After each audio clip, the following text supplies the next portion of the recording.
Hello sir. Yes. So చాలామంది చిన్నపిల్లలు ఎప్పుడైతే మన వీడియోస్ చూస్తూ ఉన్నారో పేరెంట్స్, పిల్లలు డబ్ల్యూ షేప్లో కూర్చుంటూ ఉన్నారు, దీని సైన్ ఏంటి సార్, దీనివల్ల ఏమైనా కాంప్లికేషన్స్ ఉంటాయా, లేదంటే ఏదైనా డిజార్డర్స్ ఉన్నాయని అనుకోవచ్చు అని అడుగుతున్నారు. ఈ డబ్ల్యూ షేప్లో కూర్చోవడం పిల్లలు ఏంటి అంటారు అసలు? ఈ డబ్ల్యూ షేప్ సిట్టింగ్ ప్యాటర్న్ పిల్లలు ఎస్పెషల్లీ టాడ్లర్స్లో, పిల్లలు who are 1+ years before they learn proper walking and body బ్యాలెన్స్లో చాలా కామన్గా కూర్చుంటున్నారు. One of the reason is వాళ్ళు అంటే వాళ్ళ ప్లే టైంలో అలా కూర్చొని వాళ్ళ బేస్ ఏరియా ఎక్కువ మ్యాక్సిమైజ్ చేసుకొని స్టెబిలిటీ కోసం కూర్చుంటారు. అట్లా అంటే వాళ్ళు ఇన్హరెంట్గా ఆ పొజిషన్ని వాళ్ళు అడాప్ట్ చేసుకుంటారు to have more stability while they are playing. But in the long run వాళ్ళు పెరుగుతూ ఈ అలవాటు పోతుంది. కానీ ఈ అలవాటు కంటిన్యూ అవుతుంటే డెఫినెట్లీ కొన్ని హెల్త్ ప్రాబ్లమ్స్ డెఫినెట్లీ అవుతాయి.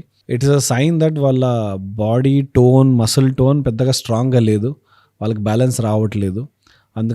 అందుకని చెప్పి వాళ్ళు they are still not adapting to normal forms, అలానే కూర్చుంటున్నారని చెప్పి. సో వాళ్ళకి ఏమవుతుందంటే హిప్ అనేది ఫ్లెక్సిబిలిటీ తగ్గిపోతుంది. హిప్ జాయింట్ దగ్గర వాకింగ్ స్టెబిలిటీ అయినా కానీ కాన్ఫిడెన్స్ అయినా కానీ పెద్దగా ఉండదు for children who are continuously sitting in W position. It can also be related to people who are continuously using walkers early in life. అంటే బేసిక్గా మోటార్ డెవలప్మెంట్ ఎలా ఉంటుందంటే మన బాడీలో it starts from head and completes to toe. So అందుకే పుట్టిన పిల్లలు మెల్లమెల్లగా by the time they are 1.5-2 months neck holding వస్తుంది. 4-5 monthsకి అప్పర్ బాడీ మూమెంట్ అటు ఇటు తిరగడం వస్తుంది. 6-7 monthsకి బెడ్ పైన రోల్ అవ్వడము, పూర్తిగా వాళ్ళ బాడీ కంట్రోల్ చేసుకోవడము. 8-9 monthsకి క్రాల్ చేయడము, కింద పాకడము. 1 year లోపు మెల్లగా నిలబడడం, నడవడం స్టార్ట్ చేస్తారు. సో అంటే తల నుంచి మెల్లమెల్లగా ఒక్కొక్క ఆర్గాన్ మసిల్ మెచ్యూరిటీ వస్తూ పోతుంది. అదొక న్యాచురల్ మెచ్యూరిటీ. సో చాలామంది ఓవర్ ఎంతూజియాస్టిక్ పేరెంట్స్ వాళ్ళు త్వరగా బాబుని నడవడం చూడాలని చెప్పి 7 months 8 months టైంలోనే వాకర్లో కూర్చోబెట్టేసి చాలా హ్యాపీగా సంతోషంగా ఇల్లంతా తిప్పుతుంటారు. త్వరగా తిరుగుతాడు, రేపు పొద్దున వాడు 1-2 yearsకి నడవడానికి కూడా కాదు. ఏమవుతుందంటే వాళ్ళు ఒక మెచ్యూరిటీ అయ్యే మస్కులర్ జోన్ని బైపాస్ చేసేస్తున్నారు. ఆ టైం పీరియడ్లో ఎప్పుడైతే మోకాళ్ళు లేకపోతే హిప్ బాగా స్ట్రెంగ్త్ అవ్వాలో ఆ టైంలో స్కిప్ అయిపోతుంది. సో వాడు ఆల్దో పెద్దగా నడుస్తాడు, అన్నీ చేస్తాడు, కానీ ఈ పాకి నిలబడి కింద పడి నడిచే పిల్లల కన్నా ఈ పిల్లడు వీక్గా ఉంటాడు.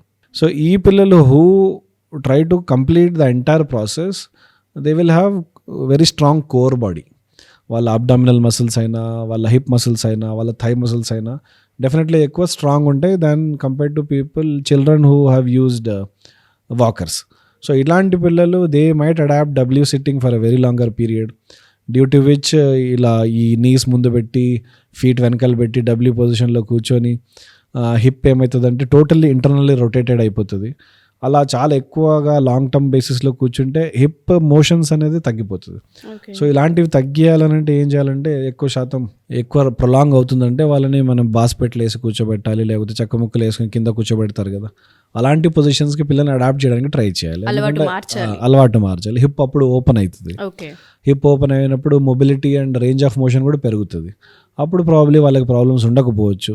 ఈ నాక్ నీస్ అవ్వడము, లేకపోతే హిప్ దగ్గర ఎక్కువ స్ట్రెంత్ లేకపోవడము, ఎస్పెషల్లీ అమ్మాయిలకు అయిపోతే హిప్ మొబిలిటీ పెద్దగా లేకపోతే రేపు పొద్దున్న డెలివరీస్లో ప్రాబ్లమ్స్ అవ్వచ్చు. వాళ్ళు they might not be able to do proper normal delivery. Hip space, pelvic space తగ్గిపోవచ్చు. ఇట్లాంటివన్నీ ప్రాబ్లమ్స్ అయ్యే ఇండికేషన్స్ డెఫినెట్లీ ఉంటాయి. సో డబ్ల్యూ సిట్టింగ్ ఇనీషియల్లీ ఉంది అంటే భయపడాల్సిన అవసరం లేదు. చాలా ప్రొలాంగ్ టైంలో అవుతుంది. నడిచిన తర్వాత కూడా వాడు ప్రాపర్గా కింద కూర్చోవట్లేదు, ఎప్పుడు ఆడుతున్నా కానీ డబ్ల్యూ సిట్టింగ్లోనే కూర్చుంటున్నాడు అంటే అప్పుడు కొంచెం కన్సర్న్గా తీసుకొని పొజిషన్ మార్చడానికో, వాడికి వేరే అలవాటు చేయడము, లేకపోతే ఓపెన్ హిప్ పొజిషన్స్ అడాప్ట్ చేయడానికి ట్రై చేయాలి పేరెంట్స్.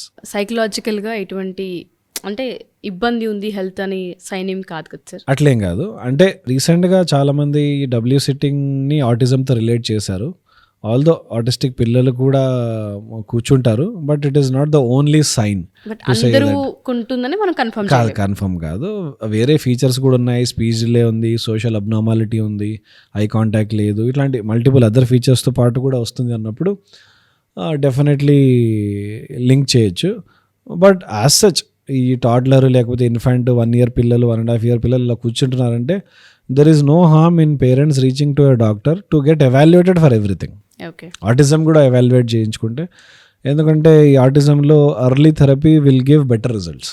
సో 1.5 year 2 years లోపే ఒకవేళ వాళ్ళకి డౌట్ వస్తుంది, మా బాబు ఇలానే కూర్చుంటున్నాడు అంటే ఒక దగ్గర డాక్టర్కి వస్తే డాక్టర్ కొంచెం అనలైజ్ చేయడానికి ట్రై చేస్తాడు. స్పీచ్ ఎలా ఉంది, ఐ కాంటాక్ట్ ఎలా ఉంది, కమాండ్స్ ఎలా తీసుకుంటున్నాడు. లేకపోతే సింపుల్గా ఒక ఎంచార్ట్ స్కోరింగ్ అని ఉంటుంది. ఎంచార్ట్ స్కోరింగ్ అని ఇంటర్నెట్లో వెళ్ళి పేరెంట్సే కూర్చొని అన్బయాస్డ్ ఆన్సర్స్ ఇస్తే వాళ్ళకే ఒక ఐడియా వస్తుంది. MCHART ఎంచార్ట్ మాడిఫైడ్ స్కోరింగ్ అని ఫర్ ఆటిజం అని వస్తుంది. ఆ పేరెంట్స్కి ఒక 20 సెట్ ఆఫ్ క్వశ్చన్స్ ఉంటాయి. వాళ్ళు అన్బయాస్డ్ అంటే వాళ్ళ ఎక్స్ప్లెనేషన్స్కి ఇచ్చుకోకుండా బహుశా ఇట్లా చేస్తున్నాడేమో అని ఆన్సర్ మార్చకూడదు. దెన్ అండ్ దేర్ వాళ్ళకి ఏమనిపిస్తుంది ఆన్సర్ ఇస్తే end of the questionnaire they'll get a score and they'll get an idea risk ఉందా లేదా అని. బట్ దానికన్నా మంచిది సమ్టైమ్స్ ఏమవుతుందంటే అప్పుడప్పుడు for parents coming from the background of being a parent, whenever even if it is a red flag, parents might try to cover it up with some explanation. బహుశా మా వాడికి అది కాదేమోలే, అని వీళ్ళే ఫస్ట్ నాకు అనిపిస్తుంది ఏమోలే. So it happens a lot in Indian community because of immense emotions that we attach with our people. ఆ ఈగో ఆఫ్ అటాచ్మెంట్ మనకు ఎక్కువ ఉంటుంది కాబట్టి మా వాడికి రాదు, మా ఫ్యామిలీలో రాదు, ఎవరికి రాదు అని. సో ఈ బయాస్డ్ వ్యూ ఉంటుంది కాబట్టి it is always better if they seek a professional help. Doctor దగ్గరికి వెళ్తే వాళ్ళు మా బాబు ఇలా కూర్చుంటున్నాడు అని చెప్తే ఒక్కొక్కసారి సైకలాజికల్ ఎవాల్యుయేషన్ కూడా చేసుకుంటాడు. ఒకవేళ ఆటిజం ఫీచర్స్ ఏం అనిపించట్లేదు అంటే it is always better and they are happy. వాడు రేపొద్దున నార్మల్గా వీళ్ళే పొజిషన్ అడాప్ట్ చేసి మార్చి they can make him adapt to better positions. Yes, thank you sir. చాలా మందికి పోస్చర్కి సంబంధించి ఏంటి అనేది తెలీదు. ఒకటి వాళ్ళకి ఆటిజం ఉందా లేదన్న విషయం పక్కన పెడితే హిప్ ప్రాబ్లం అని చెప్తున్నాం, దాంతోపాటు సిట్టింగ్ పొజిషన్ ఇవన్నీ బ్యాలెన్స్ లేకుండా అయిపోతాయని పేరెంట్స్ని వీటిని ఎస్పెషల్లీ పేరెంట్స్ వీటిని గమనించి సరిచేసే ప్రయత్నం చేసేది ఈ video. Thank you sir. Thank you so much.